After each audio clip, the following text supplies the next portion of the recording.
A gente volta com o segundo bloco do CB Agro, que recebe hoje o presidente da Associação Brasileira dos Produtores de Leite, Abraleite, Geraldo Borges. Doutor Geraldo, uma das questões que se fala muito aí, nós vivemos hoje uma crise, as pessoas carentes estão com dificuldade de comprar alimentos, alguns não são sequer atendidos pelo auxílio emergencial, embora o governo tenha vindo aí com um bom programa para tentar evitar que as pessoas ficassem sem nenhuma renda. Mas no passado a gente viu em períodos de crise, inclusive lá atrás no governo Sarney, foi criado o programa do leite. E agora a gente não tem mais algo desse tipo no governo, né, como assistência ali para a população mais carente. Como é que o senhor vê isso? É possível voltar com um programa desse tipo? Tem alguma conversa aí com o governo? Sim, inclusive existe, né, o programa de aquisição de alimentos, em que nós temos a aquisição do leite. Agora, no período da pandemia, foi inclusive trabalhado para que as crianças que são carentes e necessitam desse alimento recebessem em casa, né? Esse trabalho foi conduzido, está sendo conduzido.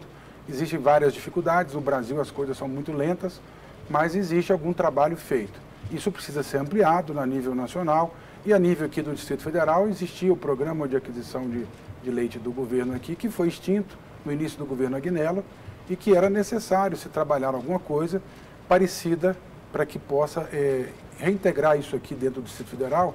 E a saída o término desse programa, que foi de uma maneira brusca aqui no DF, eu uso esse exemplo daqui, porque a Abraleite, inclusive, tem sede aqui. É que houve um corte ali, né, no governo. Houve um corte imediato, e aí isso afetou muito a cadeia produtiva, a cadeia industrial. Então, os laticínios, produtores que haviam feito compromissos, haviam feito investimentos e até financiamentos de custeio e investimento, receberam aquilo como uma péssima notícia e quebrou muita gente. O setor realmente sentiu muito no Distrito Federal e na RID, aqui na região nossa geoeconômica.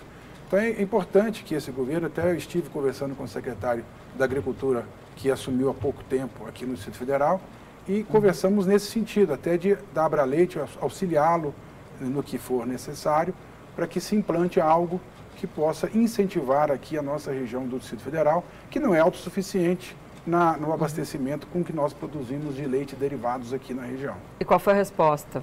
É positiva, ele quer estudar, inclusive, alguns trabalhos, ele está bastante animado e esperamos que ele e o governador possam realmente implementar algo durante o governo. Mas eles deram algum prazo para isso esse ano? Não deram, ainda? Foi uma primeira conversa, né, e a gente vai voltar a discutir e estudar alguma coisa. Nós estamos à disposição, a associação se colocou à disposição do governador e do secretário para ajudar no que for necessário. Agora, uma coisa que se fala muito também é sobre a qualidade do leite, né? A gente tem aí, às vezes, as pessoas reclamam, será que está na temperatura adequada? Porque lá fora, por exemplo, tem que estar a menos 3 graus para poder as pessoas, no máximo 3 graus, para as pessoas poderem, né, para esse leite ser comercializado. E aqui, como é que é? Como é que está essa segurança de que o produto é bom? A segurança alimentar no Brasil ela é muito boa. O Ministério da Agricultura faz um trabalho excelente nesse aspecto. Inclusive, agora, no ano passado, em 2019, novas normativas, como a 7677, foram implementadas. Então, o público consumidor, a sociedade como um todo, pode ficar despreocupada, porque passa por um crivo extremamente exigente.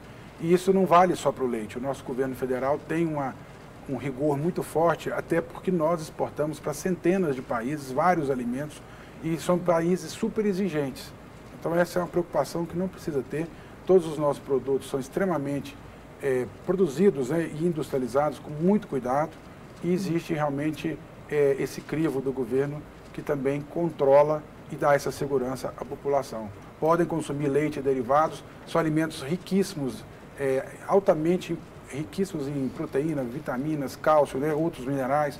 São alimentos necessários para o ser humano em todas as fases da vida, né, tanto o leite quanto os derivados.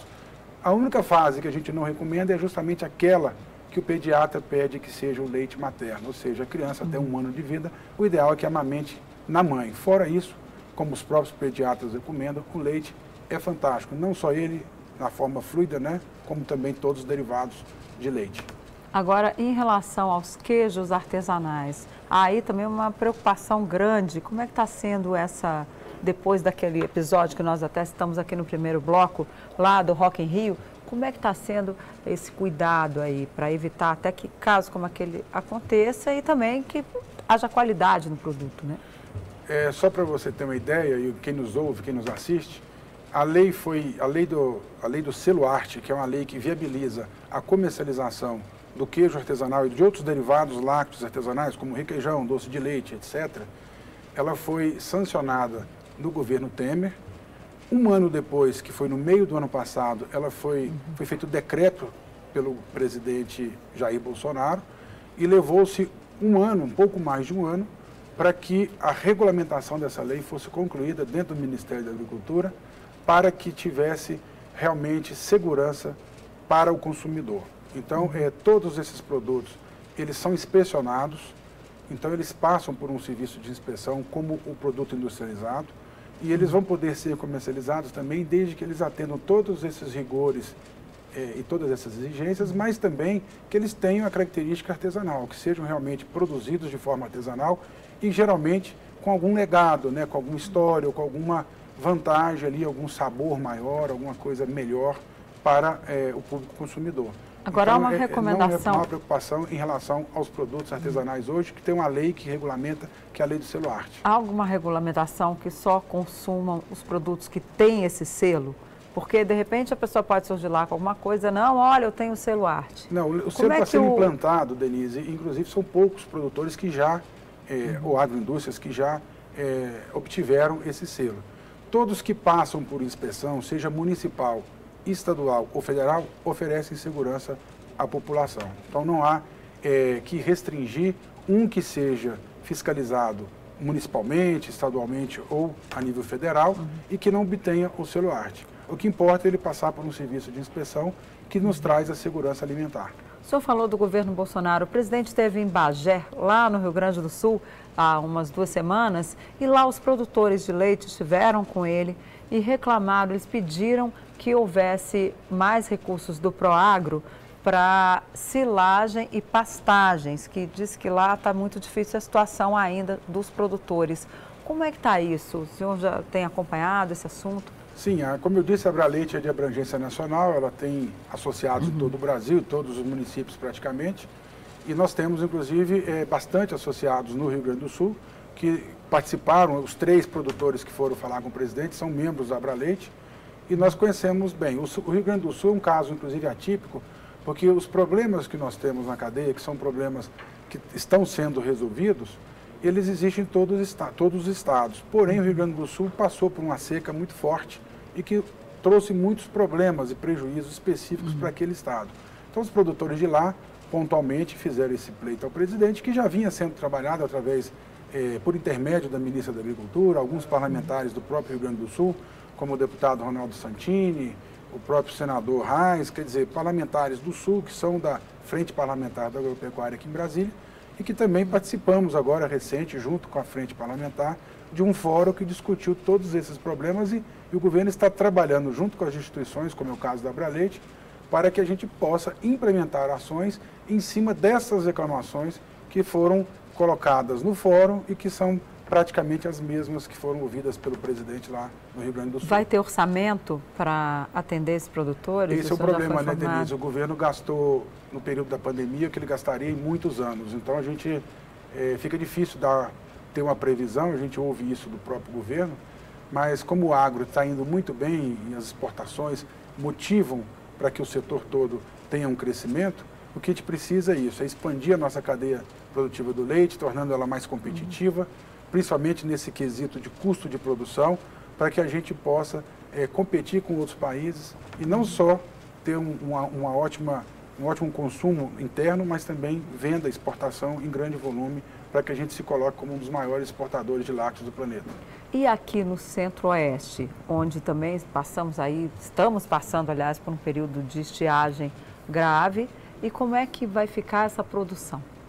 Esse período de estiagem, ele é anual, nós temos convivido com isso há muitos anos, e o que a gente precisa dizer é que nós temos problemas, como qualquer país tem na sua atividade agropecuária, mas acho que nós somos um país abençoado e que nós temos esse problema de período chuvoso e período de seca, mas nós não temos grandes desastres ambientais, problemas como furacões, maremotos, problemas que outros países produtores têm.